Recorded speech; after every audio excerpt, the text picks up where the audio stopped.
Hey everybody, welcome. Today, a little something for you would-be entertainers, right? We're gonna take another look at our Gigging Like a Pro series. And I want to address something that, well, there's no official word for this, so I really don't know what it's called. So you're gonna have to bear with me, okay? But the problem is, here are the symptoms of the problem. I'm sure many of you can relate.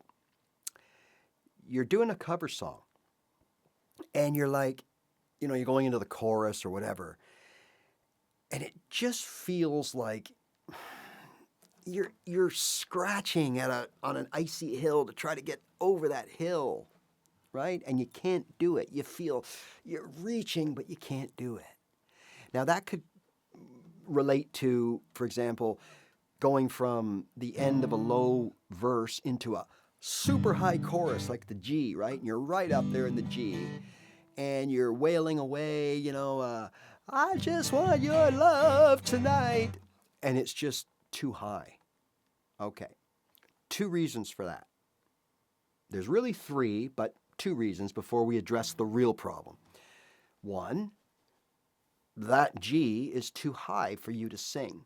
So we're going to have to do a couple of things. Either one, lower the key so that that G becomes another chord lower. So it could be an F or an E or a D, okay? So that instead of having to go, ah, we only have to go, ah, and we get the same effect. Because remember, when we transpose, as per the transposing video, we get the same harmonic balance. We're just lower or higher because we've transposed the exact same chord numbers to a different key. Even though they're different chords, they're going to act and sound the same. So we can do that for sure. But doing that is only part of the answer, okay? What I call controlling a song or letting the song control you, like that's one symptom of when you're out of control, okay? Another time it happens to us is when the song is really fast. Fast. Went down to the county store, got into the blue Chevrolet, went to get an ice cream and all that stuff, and we're just rocking and rolling in the radio, and the dust is coming up through the three, and that's crazy fast. But there are songs like that. And what happens is, well, we can't keep up. We can't deliver the lyrics and make them sound the way they do that fast, okay? So we got to slow it down. So we know we can do that, but it still doesn't address the original problem. It's a solution by sidestepping, changing keys, slowing things down. Great. All right. Here's the real problem. And again, no word for it. But it's all about breath control. Now, up until now, you probably haven't really had to worry about it because you're playing in your room, you're playing in your studio, you're playing in front of yourself, okay? And you don't have to really worry about it. If you make a mistake or your voice cracks going to a certain note, right? Cracking is when you're going, but you kind of, this comes out, instead of, hey. That's cracking, okay? And basically it means you've run out of air. And that is the problem when we go from our rooms to the public. All right, we sing from our stomach, our diaphragm. We use this muscle here, the diaphragm, and we build it up so that we can take air, bring in air, compress that air, and push it up, right? Up through here. I can't get too technical because I really don't know what all the muscles are and what's involved, but I know, if you know what I mean, because I do it. So I push it out and I use my vocal cords, my throat, my mouth, whatever, just like whistling, right? You blow out air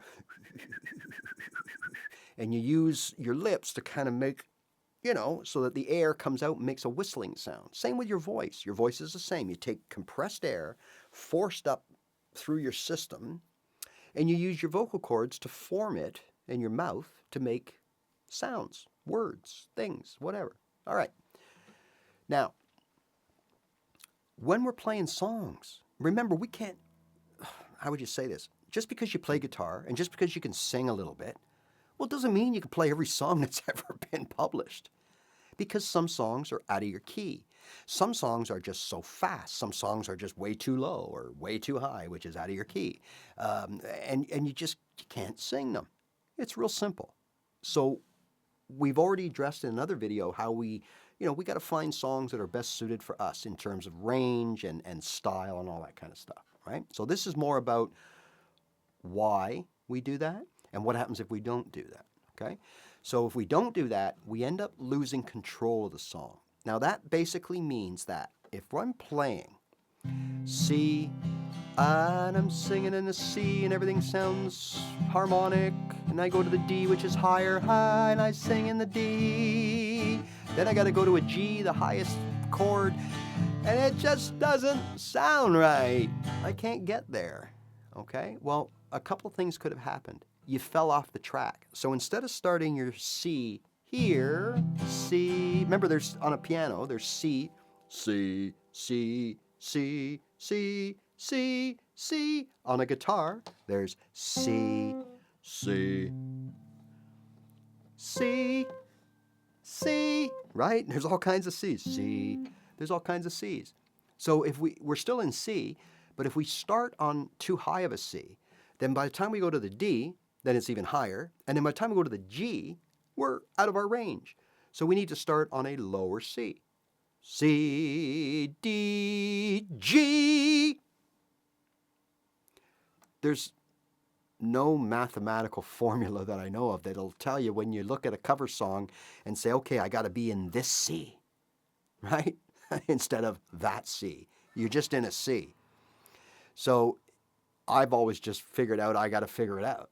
So that's what I do. I figure it out and I start singing C to the D to the G where I feel comfortable. Okay, great. But now I got to maintain that through my performance of that song. And then I got to readjust for the next song and the next song and the next song and the next song.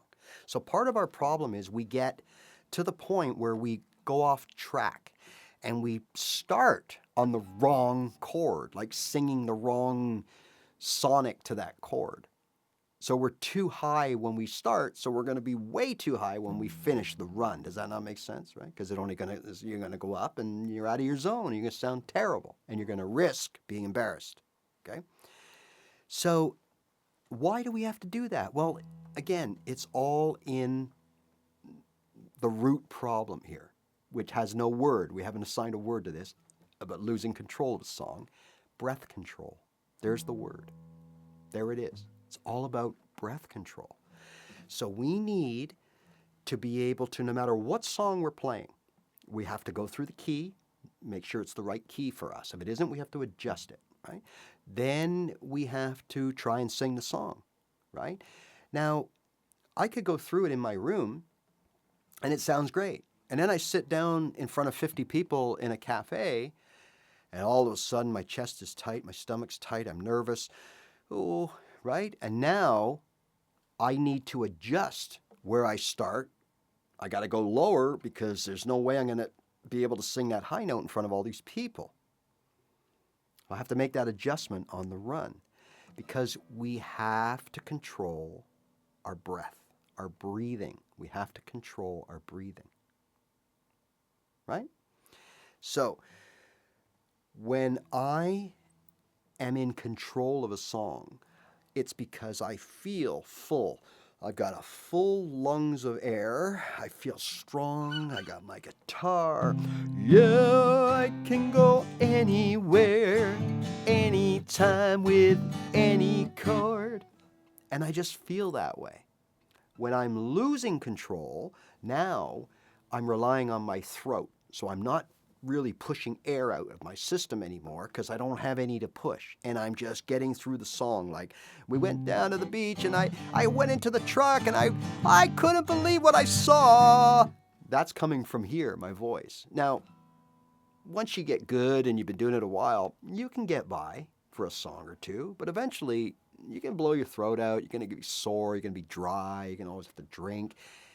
At the end of the day, you're not going to sound, you're going to lose your tone because your tone comes from within, not really here. Like you're just, because you've lost control of your breathing. So what can we do as guitar players to maintain that breath control? Well, we've addressed one. We can lower the key so we don't require as much energy and stamina to belt out that high G, okay, which is the highest we're going to go, A, B, C, D, E, F, G, right? So we can do that. But it's all in the delivery. So now we have to, our brain has to tell our guitar foundation, left hand or right hand, we got to slow down the delivery, especially on those like verses where there's 1,000 lyrics and then it heads right from one, the end of one, up to the G to start the chorus. No break. Well, we got to fix that until we build our diaphragm to the point of we can do it. And you can, because it's a muscle. And it's just like your guitar playing. Day one, you sounded terrible. Day 101, you sounded pretty good. Did the same thing, you're just getting better at it. Same with your singing, okay? So what can we do? Well, let's look at the delivery. So if I've got a bunch of chords like in a verse and all kinds of lyrics, and I have no room in there, I got to keep singing. When I get to that last one and it goes up to the chorus where he pulls out the gun and kisses the lady, right? What I'm going to do, even though it's not in the song, I'm going to hang on that D. I'm just using that as an example. I'm going to hang on that last chord of the verse. So instead of 1, 2, 3, 4 to the chorus, I'm going to go 1, 2, 3, 4, 1, 2, 3, 4, maybe even another 2, 3, 4, then in the chorus. And in that time that I'm strumming and still making music, fill up my lungs, think about where I am, what I got to sing, what are the lyrics, what are the chords, am I okay, is everything in check, am I sounding okay? All this goes through your head so quick. Now I'm ready for that big G. Yeah, right? Now I can belt out that big G.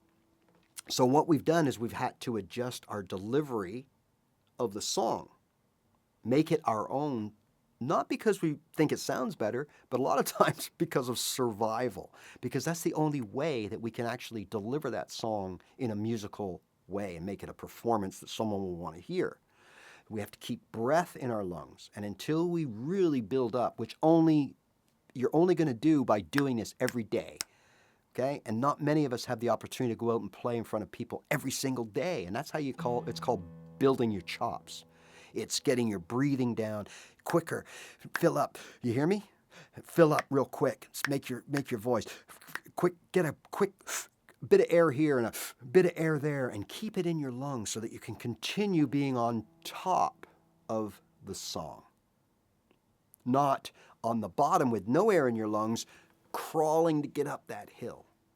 Oh boy, is this ever rudimentary or what? It's probably not what you were expecting. You thought I'd have all sort of technical things. No, but I wish I did, but I don't. But I can tell you it's all about the breath control. So once again, I'll leave you with this, because we've talked about a couple things we can do. We can change the key, right? But for the most part, we can slow down a song. But sometimes we just can't slow a song down. So in that case, what I do is what I showed you last was I play rapid until the end of the verse. And I just spread out between the verse and the choruses, or before a bridge, or from a bridge to a chorus. I just stay on the last chord for an extra 4 or 8 or hell, even 12 beats, okay? To allow me to regenerate everything. Okay, so that's what I call being in control of a song, right? Okay, so I hope this helps for some of you, and I know some of you are just shaking your head going, yeah, that's exactly what happens to me. So if that's the case, rest assured it's all fixable. It's fixable by techniques we can do to change the way we deliver the song, and it's fixable by constantly practicing in the most stressed environment as possible. And that is so important. So one thing that I do, or used to do, to get over this was I would just go online. I would just go onto Instagram, hit live, and play a 3 or 4 song set that I had all arranged, and I was all plugged in, and everything was proper.